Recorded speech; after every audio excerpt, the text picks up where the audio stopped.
ಮೊದಲನೇದಾಗಿ ಅಂತಾರಾಷ್ಟ್ರೀಯ ಸುದ್ದಿ. ಬಹಳ ಮುಖ್ಯವಾಗಿ ಅಮೆರಿಕ ಮತ್ತು ಇರಾನ್ನ ನಡುವೆ ಆಗ್ತಿರುವಂಥ ಸಂಘರ್ಷ ಜಾಗತಿಕ ಮಟ್ಟದಲ್ಲಿ ಯಾವ ರೀತಿ ತತ್ತರಿಸುವಂತೆ ಮಾಡಿದೆ ಅನ್ನೋದು ಪ್ರಮುಖವಾಗಿದೆ. ಯಾಕೆ ಅಂತ ನಾವು ನೋಡ್ತಾ ಹೋಗೋದಾದರೆ, ಅಮೆರಿಕ ವಿಶೇಷವಾಗಿ ಕೆಂಡಾಮಂಡಲಗೊಂಡಿದೆ. ಇರಾನೇನು ಸುಮ್ಮನೆ ಗೊತ್ತಿಲ್ಲ. ಹಾಗಾಗಿ ಈ ಅಂತಾರಾಷ್ಟ್ರೀಯ ಸುದ್ದಿಯನ್ನು ನಿಮ್ಮ ಮುಂದೆ ಇವತ್ತು DNA ಪ್ರಸ್ತುತಪಡಿಸುತ್ತೆ. ಇನ್ನು ಎರಡನೇದಾಗಿ ಆಪರೇಷನ್ ಸಿಂಧೂರ್ ಅಥವಾ ಭಾರತೀಯ ಸೇನೆ ಅನ್ನೋದು ಪಾಕಿಸ್ತಾನಕ್ಕೆ ಯಾವ ರೀತಿ ನಡುಕವನ್ನು ಹುಟ್ಟಿಸಿತ್ತು ಅನ್ನೋದು ಈಗ ಮತ್ತೆ ಚರ್ಚೆಗೆ ಬರ್ತಾ ಇದೆ. ಅದರ ಬಗ್ಗೆ ನಾವು ಡೀಟೇಲ್ ಆಗಿ ನೋಡಬೇಕಾಗತ್ತೆ. ಅಟ್ ದ ಸೇಮ್ ಟೈಮ್ ಮೂರನೆಯ DNA ಸುದ್ದಿ UP, ಉತ್ತರ ಪ್ರದೇಶದ ಆ ರಾಜಕೀಯ ಒಳ ವಿಚಾರಗಳು. ಬಹಳ ಮುಖ್ಯವಾಗಿ UP BJPಯನ್ನು ಹತ್ತಿಕ್ಕೋದಕ್ಕೆ ಒಳಗೆ ಒಂದಷ್ಟು ತಯಾರಿಗಳು ನಡೀತಾ ಇದೆ. ಅದನ್ನು DNA ಇವತ್ತು ಪ್ರಸ್ತುತಪಡಿಸುತ್ತೆ. ಜೊತೆಗೆ ಫಿಫಾ ಹವಾ ವಿಶ್ವದಾದ್ಯಂತ ಹೆಚ್ಚಾಗಿದೆ. ಸ್ಪೇನ್ ಇಲ್ಲಿ ವಿಜೃಂಭಿಸ್ತಾ ಇದೆ. ಆ ಫಿಫಾ ವಿಶ್ವಕಪ್ನ ಅಗ್ರಗಣ್ಯ ಆಗಿರುವಂತಹ ಸ್ಪೇನ್ನ ಸಂಭ್ರಮವನ್ನು ಇವತ್ತು DNAಯಲ್ಲಿ ಡೀಟೇಲ್ ಆಗಿ ನೋಡ್ತಾ ಹೋಗೋಣ. ಇನ್ನು ಬಹಳ ಮುಖ್ಯವಾಗಿ ಮಾನ್ಸೂನ್ನ ಎಫೆಕ್ಟ್ UPಯ ಮೇಲೆ ಯಾವ ರೀತಿ ಆಗ್ತಾ ಇದೆ ಅನ್ನೋದು ಬಹಳ ಮುಖ್ಯ ಆಗುತ್ತೆ. ಯಾಕಂದರೆ ಪ್ರಕೃತಿಯ ರುದ್ರ ನರ್ತನ ಅನ್ನೋದು ಬಹಳ ಮುಖ್ಯವಾಗಿ ಜನಸಾಮಾನ್ಯರ ಮೇಲೆ ಯಾವ ರೀತಿ ಪರಿಣಾಮವನ್ನು ಬೀರ್ತಾ ಇದೆ ಅನ್ನೋದು ಬಹಳ ಮುಖ್ಯ ಆಗುತ್ತೆ. ಯಾಕಂದರೆ ಪ್ರಕೃತಿಯನ್ನು ಎದುರು ಹಾಕೊಂಡಾಗ ಆಗುವಂತಹ ವಿಪ್ಲವಗಳನ್ನು ಇವತ್ತು DNAಯಲ್ಲಿ 5ನೇ ಸುದ್ದಿಯಾಗಿ ನಾವು ನೋಡ್ತೀವಿ. ರಾಷ್ಟ್ರೀಯ ಮತ್ತು ಅಂತಾರಾಷ್ಟ್ರೀಯ ಸುದ್ದಿಗಳನ್ನು ನಿಮ್ಮ ಮುಂದಿಡುವಂತಹ DNAಗೆ ಸ್ವಾಗತ. ನಾನು ದಿವ್ಯಶ್ರೀ.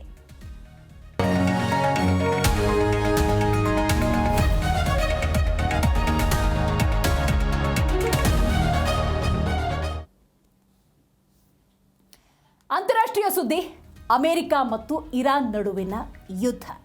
ಬಹಳ ಮುಖ್ಯವಾಗಿ ಅಮೆರಿಕದ ಸೈನಿಕರನ್ನು ಹತ್ಯೆ ಮಾಡಿದ ಹಿನ್ನೆಲೆಯಲ್ಲಿ ಅಮೆರಿಕ ತೆಗೆದುಕೊಳ್ತಿರುವಂತಹ ರಿವೆಂಜ್ ಇದೆಯಲ್ಲ, ಅಮೆರಿಕ ಕೊಡ್ತಾ ಇರುವಂತಹ ಪ್ರತಿಕ್ರಿಯೆ ಇದೆಯಲ್ಲ, ಇದು ಇರಾನ್ನನ್ನು ತತ್ತರಿಸುವಂತ ಮಾಡಿದೆ. ಬಹಳ ಮುಖ್ಯವಾಗಿ ಇರಾನ್ ಕೂಡ ಈ ಸಂದರ್ಭದಲ್ಲಿ ಸುಮ್ಮನೆ ಏನು ಕೂತಿಲ್ಲ. ಇರಾನ್ ಕೂಡ ತನ್ನದೇ ಆದಂತಹ ಪ್ರತಿಕ್ರಿಯೆಯನ್ನು ಕೊಟ್ಟಿದೆ. ವಿಶೇಷವಾಗಿ ಅಮೆರಿಕ ಅಧ್ಯಕ್ಷ ಡೊನಾಲ್ಡ್ ಟ್ರಂಪ್ ಕೊಟ್ಟಿರುವಂತಹ ಹೇಳಿಕೆ ಇರಾನ್ನ ವಿಚಲಿತ ಕೂಡ ಮಾಡಿದೆ. ಸರಿಯಾದಂತಹ ಪ್ರತೀಕಾರವನ್ನು ಕೊಡಲೇಬೇಕು ಅನ್ನುವಂಥ ನಿರ್ಧಾರಕ್ಕೆ ತಂದಿಟ್ಟಿದೆ. ಬಹಳ ಮುಖ್ಯವಾಗಿ ಅಮೆರಿಕ ಇಲ್ಲಿ ಇರಾನ್ನ ಮೇಲೆ 9ನೇ ದಿನ ಕೂಡ ಭೀಕರ ಬಾಂಬ್ ದಾಳಿಯನ್ನು ಮಾಡಿದೆ. ಹಾಗಾದರೆ ಅಮೆರಿಕ ಮತ್ತು ಇರಾನ್ನ ನಡುವೆ ಉಂಟಾಗಿರುವಂಥ ಈ ಯುದ್ಧದ ಸನ್ನಿವೇಶ ಮಗದೊಂದು ಮಹಾಯುದ್ಧಕ್ಕೆ ಕಾರಣವಾಗಬಹುದಾ? ಜಾಗತಿಕವಾಗಿ ಇದು ಎಷ್ಟರ ಮಟ್ಟಿಗೆ ಪರಿಣಾಮವನ್ನು ಉಂಟು ಮಾಡುತ್ತೆ? ಅಮೆರಿಕದ ನಿರಂತರ ಭೀಕರ ಬಾಂಬ್ ದಾಳಿಗೆ, ನಿರಂತರ ಯುದ್ಧದ ದಾಳಿಗೆ ಇರಾನ್ ಯಾವ ರೀತಿ ಪ್ರತ್ಯುತ್ತರವನ್ನು ಕೊಡುತ್ತೆ? ಇರಾನ್ ಅಕ್ಷರಶಃ ಸುದೀರ್ಘವಾಗಿ ಆಗಿರುವಂತಹ ಯುದ್ಧದ ಸನ್ನಿವೇಶದಲ್ಲಿ ತತ್ತರಿಸಿದ್ರೂ ಕೂಡ ಅಮೆರಿಕ ಅಧ್ಯಕ್ಷ ಡೊನಾಲ್ಡ್ ಟ್ರಂಪ್ ಕೊಟ್ಟಿರುವಂಥ ಆ ಸ್ಟೇಟ್ಮೆಂಟನ್ನು ನಾನು ಉಲ್ಲೇಖ ಮಾಡಲೇಬೇಕು. ಇರಾನ್ನನ್ನು ನರಕವನ್ನಾಗಿ ಮಾಡಿ ಅಂತ ಹೇಳಿಕೆಯನ್ನು ಕೊಟ್ಟಿದ್ದಾರೆ. ಈ ಹೇಳಿಕೆಯನ್ನು ಕೊಟ್ಟ ಮೇಲೂ ಕೂಡ ಇರಾನ್ ಇಲ್ಲಿ ಸುಮ್ಮನೆ ಕೂರುವಂತಹ ದೇಶ ಅಲ್ಲವೇ ಅಲ್ಲ. ಹಾಗಾದರೆ ಈ ಅಮೆರಿಕ ಮತ್ತು ಇರಾನ್ ನಡುವಿನ ಯುದ್ಧಕ್ಕೆ ಸಂಬಂಧಪಟ್ಟಂತಹ ಒಂದಷ್ಟು ಡೀಟೇಲ್ಸನ್ನು ನೋಡ್ತಾ ಹೋಗೋಣ. ಇರಾನ್ ಮೇಲೆ ಟ್ರಂಪ್ ಪ್ರತೀಕಾರದ ಜ್ವಾಲೆ ಇದೆ. ಹಾಗಾದರೆ ಇದು ಯಾವ ರೀತಿ ಪರಿಣಾಮವನ್ನು ಬೀರ್ತಾ ಇದೆ? ಡೀಟೇಲ್ ಆಗಿ ಇದರಲ್ಲಿ ನಾವು ನೋಡ್ತಾ ಹೋಗೋದಾದರೆ, ಹೌದು, ಡೊನಾಲ್ಡ್ ಟ್ರಂಪ್ ಕೊಟ್ಟಂತಹ ಸ್ಟೇಟ್ಮೆಂಟ್ ಇಲ್ಲಿ ಬಹಳ ಮುಖ್ಯ ಆಗುತ್ತೆ. ಮೊದಲನೇದಾಗಿ ಜೋರ್ಡನ್ನ ಮುವಾಫಾಕ್ ಸಾಲ್ಟಿ ವಾಯುನೆಲೆಯ ಮೇಲೆ ಇರಾನ್ ಮಾಡಿದಂತಹ ದಾಳಿ, ಇಲ್ಲಾಗಿರುವಂತಹ ಪರಿಣಾಮ, ಇಬ್ಬರು US ಸೈನಿಕರ ಸಾವು ಸಂಭವಿಸುತ್ತೆ. ಯುದ್ಧ ಶುರುವಾದ ಮೇಲೆ ಇದುವರೆಗೂ ಮೃತಪಟ್ಟ ಅಮೆರಿಕನ್ನರ ಒಟ್ಟು ಸಂಖ್ಯೆ 16ಕ್ಕೆ ಏರಿಕೆಯಾಗಿದೆ. ಅಂದರೆ ಯೋಚನೆ ಮಾಡಿ, ಇರಾನ್ ಇದನ್ನು ಎಷ್ಟರ ಮಟ್ಟಿಗೆ ದಾಳಿಯನ್ನು ನಡೆಸ್ತಾ ಇದೆ, ಅಮೆರಿಕ ಇದು ಎಷ್ಟರ ಮಟ್ಟಿಗೆ ಗಂಭೀರವಾಗಿ ಪರಿಗಣಿಸಿದೆ ಅಂತ. ಜೋರ್ಡನ್ನಲ್ಲಿ ನಡೆದಂತಹ ಅಮೆರಿಕ ಸೈನಿಕರ ಹತ್ಯೆ ಈಗ ಜಾಗತಿಕ ಮಟ್ಟದಲ್ಲಿ ಮಹಾಯುದ್ಧಕ್ಕೆ ನಾಂದಿ ಹಾಡಿದೆ. ಡೊನಾಲ್ಡ್ ಟ್ರಂಪ್ ನೀಡಿರುವಂತಹ ಒಂದು ಹೇಳಿಕೆ ಇರಾನ್ನನ್ನು ನರಕವನ್ನಾಗಿ ಮಾಡಿ, ಈ ಒಂದೇ ಒಂದು ಆದೇಶ ವಿಶ್ವದಲ್ಲಿ ಬೆಚ್ಚಿ ಬೀಳುವಂತೆ ಮಾಡಿದೆ. ಬಂದರ್ ಅಬ್ಬಾಸ್ನಿಂದ ಚಾಬಹಾರ್ವರೆಗೆ ಅಮೆರಿಕ ಕ್ಷಿಪಣಿಗಳು ಅಬ್ಬರಿಸ್ತಾ ಇದ್ದರೆ, ಇರಾನ್ ಕೂಡ ಅಮೆರಿಕದ ಅತ್ಯಾಧುನಿಕ ಡ್ರೋನನ್ನು ಹೊಡೆದುರುಳಿಸಿ ಸೇಡು ತೀರಿಸ್ಕೊಳ್ತಾ ಇದೆ. ಹಾಗಾಗಿ ಇಲ್ಲಿ ಅಮೆರಿಕ ಮತ್ತು ಇರಾನ್ನ ನಡುವಿನ ಯುದ್ಧ ಜಾಗತಿಕ ಮಟ್ಟದಲ್ಲಿ ಒಂದು ರೀತಿಯ ಪರಿಣಾಮವನ್ನು ಬೀರ್ತಾ ಇದ್ದರೆ ಅಮೆರಿಕ ಮತ್ತು ಇರಾನ್ ಯಾವ ಮಟ್ಟಕ್ಕೆ ಹೋಗ್ತಿದೆ ಅನ್ನೋದನ್ನು ನೋಡಬಹುದು. ಹೌದು, ಜೋರ್ಡನ್ನ ಮುವಾಫಕ್ ಸಾಲ್ಟಿ ವಾಯುನೆಲೆ ಹಾಗೂ ಟವರ್ 22 US ಸೇನಾ ನೆಲೆಯ ಮೇಲೆ ಇರಾನ್ ನಡೆಸಿದ ವಿನಾಶಕಾರಿ ಕ್ಷಿಪಣಿಯ ದಾಳಿ ಅದು. ಈಗ ಅಮೆರಿಕ ರೌದ್ರಾವತಾರ ತಾಳುವಂತೆ ಮಾಡಿದೆ ಇರಾನ್ನ ಈ ಭೀಕರ ದಾಳಿಗೆ. ಇಬ್ಬರು ಅಮೆರಿಕ ಸೈನಿಕರು ವೀರ ಮರಣವನ್ನಪ್ಪುತ್ತಾರೆ. ಮತ್ತೊಬ್ಬ ಸೈನಿಕ ಕಾಣೆಯಾಗಿದ್ದಾನೆ ಅನ್ನುವಂಥ ಮಾಹಿತಿ ಇದೆ.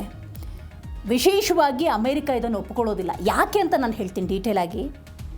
ವಿಶ್ವಮಟ್ಟದಲ್ಲಿ ಸೈನಿಕ ಪಡೆ ಅಂದಾಗ ವಿಶೇಷವಾಗಿ ಅಮೆರಿಕ ಇರ್ಬೋದು, ಚೀನಾ ಅಗ್ರಸ್ಥಾನದಲ್ಲಿ ನಿಲ್ಕೊಳ್ತವೆ. ಈ ರೀತಿಯ ಹೊಡೆತವನ್ನು ಅಮೆರಿಕ ಒಪ್ಪಿಕೊಳ್ಳೋದಿಲ್ಲ ಅಟ್ ಎನಿ ಕಾಸ್ಟ್.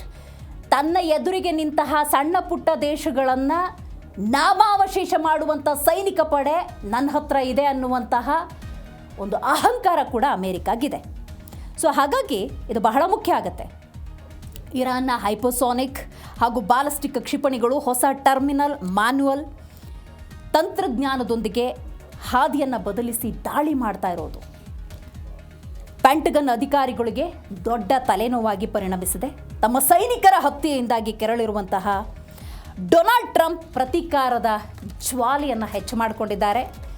ಬಹಳ ಮುಖ್ಯವಾಗಿ ನೀವಿಲ್ಲಿ ಗಮನಿಸಬಹುದು, ಅರಬ್ ದೇಶಗಳ ಮೇಲೆ ಆಗ್ತಿರುವಂತಹ ದಾಳಿ ಇದು ಬಹಳ ಮುಖ್ಯವಾದಂಥ ವಿಚಾರ. ಯಾಕೆ ಅಂತ ಹೇಳಿದ್ರೆ ನೀವು ಆರಂಭದಲ್ಲೂ ಕೂಡ ಗಮನಿಸಬಹುದು, ಯಾವಾಗ ಅಮೆರಿಕ ಮತ್ತು ಇರಾನ್ನ ನಡುವೆ ಒಂದು ಸಂದಿಗ್ಧತೆ ಯುದ್ಧದ ವಿಚಾರದಲ್ಲಿ ಆರಂಭ ಆಯಿತು, ಅಮೆರಿಕದ ವಾಯುನೆಲೆಗಳನ್ನು ಇರಾನ್ ಗುರಿಯಾಗಿಸ್ಕೊಳ್ಳುತ್ತೆ.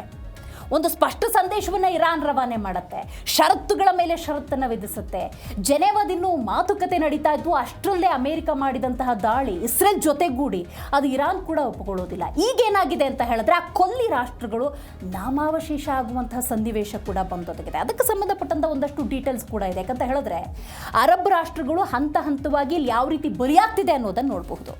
ಅಮೆರಿಕವನ್ನು ಪರ್ಟಿಕ್ಯುಲರ್ ಆಗಿ ಬೆಂಬಲಿಸ್ತಾ ಇರುವಂಥ 6 ಅರಬ್ ದೇಶಗಳನ್ನು ಇಲ್ಲಿ ಗುರಿಯಾಗಿಸ್ಕೊಂಡಿದೆ ಇರಾನ್ ಅಂತ ಹೇಳಿದ್ರೆ ನಿಜಕ್ಕೂ ತಪ್ಪಾಗೋದಿಲ್ಲ. ಕುವೈತ್ನ ಪರ್ಟಿಕ್ಯುಲರ್ ಪ್ಲೇಸ್ನ ನಾವು ನೋಡ್ತಾ ಹೋಗೋದಾದರೆ ಅಲ್ ಸುಬಿಯಾ ವಿದ್ಯುತ್ ಮತ್ತು ಬೃಹತ್ ಜಲ ಶುದ್ಧೀಕರಣ ಘಟಕದ ಮೇಲೆ ಆಗಿರುವಂತಹ ದಾಳಿ ಇದು.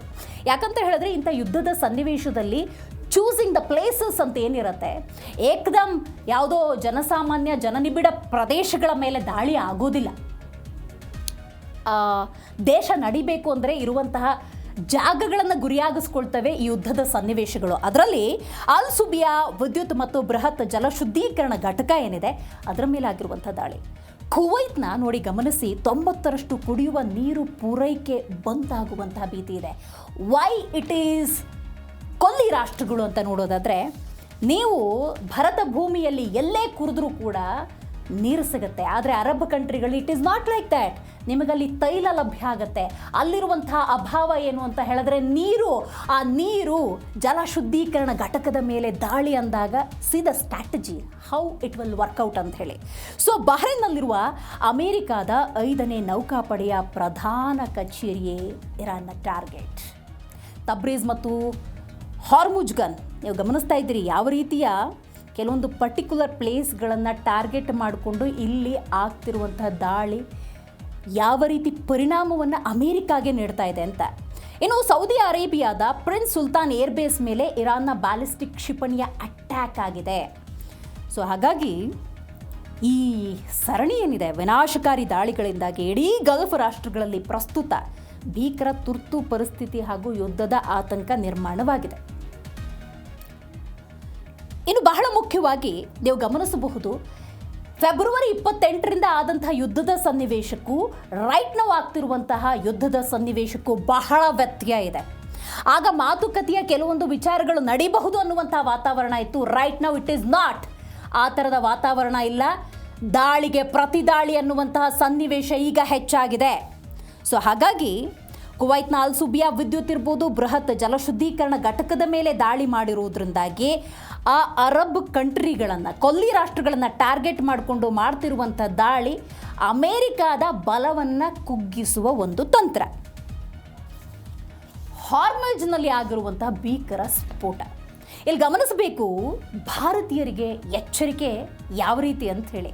ರೈಟ್, ನೀವು ಭಾರತದ ಯೂತ್ಸ್ ಅಥವಾ ಭಾರತದ ಶಕ್ತಿ ಅಂತ ಕರೆಯೋದಾದರೆ ಬಹಳಷ್ಟು ಜನ ಭಾರತೀಯರು ಇತರ ರಾಷ್ಟ್ರಗಳಲ್ಲಿ ತಮ್ಮದೇ ಆದಂಥ ಛಾಪನ್ನು ಮೂಡಿಸಿದ್ದಾರೆ. ಭಾರತೀಯರು ಅನೇಕರು ಬೇರೆ ರಾಷ್ಟ್ರಗಳಲ್ಲಿ ವಾಸವಿದ್ದಾರೆ, ತಮ್ಮ ಬದುಕನ್ನು ಕಟ್ಟಿಕೊಂಡಿದ್ದಾರೆ. ಈ ನಿರಂತರ ದಾಳಿಗಳು ಭಾರತಕ್ಕೂ ಒಂದು ಎಚ್ಚರಿಕೆ, ರಾಜತಾಂತ್ರಿಕವಾಗೂ ಕೂಡ, ಜೀವದ ದೃಷ್ಟಿಯಿಂದಲೂ ಕೂಡ. ಆ ಎಲ್ಲ ಆಯಾಮದಲ್ಲಿ ನೋಡುವುದಾದರೆ ಈ ದಾಳಿ ಏನಿದೆ ಬಹಳಷ್ಟು ತೊಂದರೆಯನ್ನು ಉಂಟು ಮಾಡ್ತಾ ಇದೆ ಅಂತ ಹೇಳಿದ್ರೆ ತಪ್ಪಾಗೋದಿಲ್ಲ. ಹಾರ್ಮುಜ್ನಲ್ಲಿ ಆಗಿರುವಂತಹ ಈ ಭೀಕರ ಸ್ಫೋಟ ಏನಿದೆ ಇದು ಬಹಳ ಮುಖ್ಯವಾಗಿ ಆಗ್ತಿರುವಂತಹ ಪರ್ಟಿಕ್ಯುಲರ್ ಆಗಿ ನಾವು ನೋಡ್ತಾ ಹೋಗೋದಾದ್ರೆ ಬಹಳಷ್ಟು ಸಮಸ್ಯೆಯನ್ನು ಉಂಟು ಮಾಡ್ತಾ ಇದೆ. ರೈಟ್, ಇಲ್ಲಿ ಬಹಳ ಮುಖ್ಯವಾಗಿ ನೀವು ಗಮನಿಸ್ತಾ ಇದ್ದೀರಿ ಭಾರತದ ಮೇಲೆ ಆಗಿರುವಂತಹ ಪರಿಣಾಮಗಳನ್ನು ಕೂಡ ನಾವು ಡೀಟೇಲ್ ಆಗಿ ನೋಡಬೇಕಾಗತ್ತೆ. ಇದರ ನಡುವೆ ಡ್ರೋನ್ನ ಪತನ, ಇರಾನ್ ಪ್ರತಿ ಸವಾಲು. ನೋಡಿ, ಇರಾನ್ನ ಕರ್ಮೆನ್ಶಾ ಪ್ರಾಂತ್ಯದಲ್ಲಿ ಅಮೆರಿಕದ ಅತ್ಯಾಧುನಿಕ MQ-9 ಡ್ರೋನ್ ಹೊಡೆದುರುಳಿಸಿದೆ IRGC. ಅಮೆರಿಕದ ಭೀಕರ ದಾಳಿಗೆ ಇರಾನ್ ಕೊಟ್ಟಂತಹ ಬಲವಾದ ಪೆಟ್ಟಿದು. ಮತ್ತೊಮ್ಮೆ ಇದನ್ನು ನಾನು ಉಲ್ಲೇಖ ಮಾಡಲೇಬೇಕು. ಅಮೆರಿಕದ ಭೀಕರ ದಾಳಿಗೆ ಇರಾನ್ ಕೊಟ್ಟಂತಹ ಬಲವಾದ ಪೆಟ್ಟು. ಪಶ್ಚಿಮ ಇರಾನ್ನ ಕರ್ಮೆನ್ಶಾ ಪ್ರಾಂತ್ಯದಲ್ಲಿ ಅಮೆರಿಕದ ಕೋಟಿ ರೂಪಾಯಿ ಮೌಲ್ಯದ ಅತ್ಯಾಧುನಿಕ MQ-9 ಡ್ರೋನನ್ನು ಇರಾನ್ನ ಇಸ್ಲಾಮಿಕ್ ರೆವಲ್ಯೂಷನರಿ ಗಾರ್ಡ್ ಕಾರ್ಪ್ಸ್ ವಾಯು ರಕ್ಷಣಾ ವ್ಯವಸ್ಥೆ ಹೊಡೆದುರುಳಿಸಿದೆ. That is what I was telling. ವಿಶ್ವಮಟ್ಟದಲ್ಲಿ ಸೈನಿಕ ಪಡೆ ಅಂದಾಗ ಅದು ನೌಕಾ ಇರ್ಬೋದು, ವಾಯುನೆಲೆ ಇರ್ಬೋದು, ಅಥವಾ ಅತ್ಯಾಧುನಿಕ ತಂತ್ರಜ್ಞಾನ ಇರ್ಬೋದು, ಅಮೆರಿಕ ಅಗ್ರಸ್ಥಾನದಲ್ಲಿದ್ದೀವಿ ಅನ್ನುವಂಥ ಅಹಂಕಾರದಲ್ಲಿದೆ. ಬಟ್ ಇರಾನ್ ಕೊಡ್ತಿರುವ ಒಂದೊಂದು ಏಟನ್ನು ನೀವಿಲ್ಲಿ ಗಮನಿಸಬಹುದು. MQ-9 ಕೋಟ್ಯಾಂತರ ರೂಪಾಯಿ ಮೌಲ್ಯದ ಅತ್ಯಾಧುನಿಕ MQ-9 ಅನ್ನುವಂಥ ಡ್ರೋನನ್ನು ಇರಾನ್ ಹೊಡೆದುರುಳಿಸಿರುವುದು ಡೆಫಿನೆಟ್ಲಿ ಅಮೇರಿಕ ಇನ್ನೂ ಕೂಡ ತನ್ನನ್ನು ಕರೆಕ್ಷನ್ ಮಾಡ್ಕೋಬೇಕು, ಸರಿಯಾದ ರೀತಿಯಲ್ಲಿ ದಾಳಿ ನಡೆಸಬೇಕು ಅಂತ ಪರಾಮರ್ಶೆ ಮಾಡಿಕೊಳ್ಬೇಕಾಗಿದೆ. ಟ್ರಂಪ್ ಸಹಿ ಮಾಡಿದ ಪೇಪರ್ ಕೇವಲ ಕಸಕ್ಕೆ ಸಮ ಅಂತ ಹೇಳಿದೆ ಇರಾನ್. ನಾನು ಆಗಲೇ ಉಲ್ಲೇಖ ಮಾಡ್ತಾ ಇದ್ದೆ, ಇರಾನ್ ಅಷ್ಟು ಸುಲಭದ ರಾಷ್ಟ್ರ ಅಲ್ಲ, ತನ್ನದೇ ಆದಂಥ ಸಿದ್ಧಾಂತವನ್ನು ಹೊಂದಿರುವಂಥ ರಾಷ್ಟ್ರ. ಇರಾನ್ ಒಂದು ನಿರ್ಧಾರ ತಗೋಬೇಕು ಅಂದರೆ ದೇಶದೊಳಗೆ ಪರ ವಿರೋಧ ಬೇರೆ, ಆದರೆ ಇತರ ದೇಶದ ನಡುವಿನ ಹೋರಾಟ ಅಂದಾಗ ತೆಗೆದುಕೊಳ್ಳುವಂಥ ನಿರ್ಣಯಗಳೇ ಬೇರೆ. ಇರಾನ್ ಒಂದು ಹೇಳಿಕೆಯನ್ನು ಕೊಡುತ್ತೆ, ಅಂದರೆ ಟ್ರಂಪ್ ಯಾವುದೇ ಆದೇಶ ಕೊಡಲಿ, ಟ್ರಂಪ್ನ ಸೂಚನೆಗಳು ಅದೇನೇ ಇರಲಿ, ಅದು ಕಸಕ್ಕೆ ಸಮ, which is not digestible to America. So Trump ಸಹಿ ಮಾಡಿದ ಆ ಪೇಪರ್ ಏನಿದೆ, ಒಪ್ಪಂದದ ಪೇಪರ್ ಏನಿದೆ, ಅದು ಕಸಕ್ಕೆ ಸಮ ಅಂತ ಇರಾನ್ ಹೇಳಿದೆ. ಅಮೇರಿಕ ಜೊತೆಗಿನ ಎಲ್ಲ ಹಳೆಯ ಒಪ್ಪಂದಗಳನ್ನು ಹರಿದು ಹಾಕಿದೆ ಇರಾನ್ನ ಆಡಳಿತ. ಅಮೇರಿಕ ಒಂದು ಕ್ರೂರ ಸೈತಾನ. ಇನ್ನು ಮುಂದೆ ಯಾವುದೇ ಮಾತುಕತೆ ಇಲ್ಲ. ಇರಾನ್ ಕೊಟ್ಟಿರುವಂಥ statement which is major development ಅಂತ ಹೇಳಿದ್ರೆ ತಪ್ಪಾಗೋದಿಲ್ಲ. ಬಹಳ ಮುಖ್ಯವಾಗಿ ನೀವು ಗಮನಿಸಬಹುದು, ಇದು ಯಾವ ರೀತಿ ಪರಿಣಾಮವನ್ನು ಉಂಟು ಮಾಡ್ತಿದೆ ಅಂತ ನಾವು ನೋಡ್ತಾ ಹೋಗೋದಾದರೆ, ಒಂದು ಕಡೆ ನೀವು ಗಮನಿಸ್ತಾ ಇದ್ದೀರಿ ಅಮೇರಿಕ ಮತ್ತು ಇರಾನ್ ನಡುವಿನ ಯುದ್ಧದ ಸನ್ನಿವೇಶದಲ್ಲಿ ಆಗ್ತಿರುವಂತಹ ವಿಪ್ಲವಗಳು ಯಾವ ರೀತಿ ಜಾಗತಿಕ ಮಟ್ಟದಲ್ಲಿ ಇದು ತೊಂದರೆಯನ್ನು ಉಂಟು ಮಾಡಿದೆ ಅಂತ ಹೇಳಿ. ಇನ್ನೊಂದು, ನಾನು ಆಗಲೇ ಉಲ್ಲೇಖ ಮಾಡಿದಂತೆ ನೀರಿನ ಬಿಕ್ಕಟ್ಟು. ಇರಾನ್ ಅಂದಾಗ ಇರಾನ್ನಲ್ಲಿ ಸಿಗುವಂತಹ ಸೌಲಭ್ಯಗಳನ್ನು ಗಮನಿಸಬೇಕಾಗತ್ತೆ. ನೀವು ಎಲ್ಲೇ ವ್ಯವಸ್ಥೆಗಳನ್ನು ಕಲ್ಪಿಸ್ಕೊಂಡ್ರೂ ಕೂಡ ಅಲ್ಲಿ ಸಿಗುವಂಥದ್ದು ಪೆಟ್ರೋಲ್ ಅಥವಾ ತೈಲದ ಉತ್ಪನ್ನಗಳು ಲಭ್ಯ ಆಗುತ್ತೆ. ಆದರೆ ಈ ಇರಾನ್ನ ಅಥವಾ ಅರಬ್ ರಾಷ್ಟ್ರಗಳ ಮೂಲ ಸ್ವತ್ತನ್ನು, ಅಲ್ಲಿನ ಆಡಳಿತವನ್ನು, ಅಲ್ಲಿನ ಆರ್ಥಿಕತೆಯನ್ನು ನೀವು ತಲೆಕೆಳಗೆ ಮಾಡಬೇಕು ಅನ್ನೋದಾದರೆ ಟಾರ್ಗೆಟೆಡ್ ವಿಚಾರ ಅಂತ ಹೇಳಿದ್ರೆ ಅದು ಡೆಫಿನೆಟ್ಲಿ ಜಲಶುದ್ಧೀಕರಣ ಘಟಕಗಳಿರಬಹುದು, ನೀರಿನ ಸೆಲೆಗಳಿರಬಹುದು. ಆ ನಿಟ್ಟಿನಲ್ಲಿ ತೆಗೆದುಕೊಂಡಿರುವಂಥ ನಿರ್ಧಾರ ಅನ್ನೋದು ಬಹಳ ಮುಖ್ಯ ಆಗುತ್ತೆ. ಸೌದಿ ಅರೇಬಿಯಾದ ಅಥವಾ ಅರಬ್ ರಾಷ್ಟ್ರಗಳು, ಈಗ ನೋಡಿ ಅಮೇರಿಕ ಜೊತೆ ಒಂದಷ್ಟು ರಾಷ್ಟ್ರಗಳು UAE ಗುರುತಿಸ್ಕೊಂಡಿದೆ, ಯುನೈಟೆಡ್ ಅರಬ್ ಎಮಿರೇಟ್ಸ್ ಅಂತ ನಾವು ಅದನ್ನು ಕರಿತೀವಿ.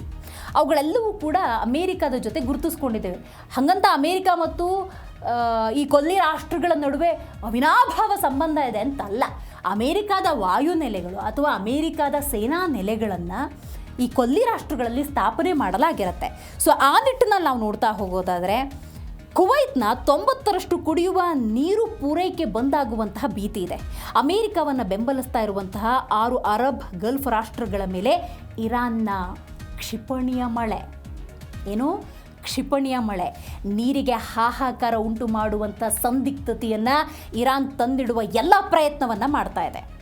ಸೊ ಇರಾನ್ ಈ ಬಾರಿ ಕೇವಲ ಅಮೇರಿಕ ಮಾತ್ರವಲ್ಲದೆ ಅದಕ್ಕೆ ಬೆಂಬಲ ನೀಡ್ತಾ ಇರುವ ಅದ್ಯಾವುದೇ ರಾಷ್ಟ್ರ ಆದರೂ ಕೂಡ ತಾನು ಅದರ ಮೇಲೂ ಕೂಡ ಯಾವ ರೀತಿ ಪ್ರತೀಕಾರವನ್ನು ತೀರಿಸ್ಕೊಳ್ಬೇಕು ಅನ್ನುವಂಥ ನಿರ್ಧಾರ ಮಾಡ್ದಂಗೆ ಕಾಣ್ತಾ ಇದೆ. Saudi Arabia, UAE, Bahrain, Qatar ಸೇರಿದ ಹಾಗೆ 6 ದೇಶಗಳ ಮೇಲೆ ಏಕಕಾಲದಲ್ಲಿ ಕ್ಷಿಪಣಿ ಹಾಗೂ ಡ್ರೋನ್ ಮಳೆಗರೆದಿದೆ.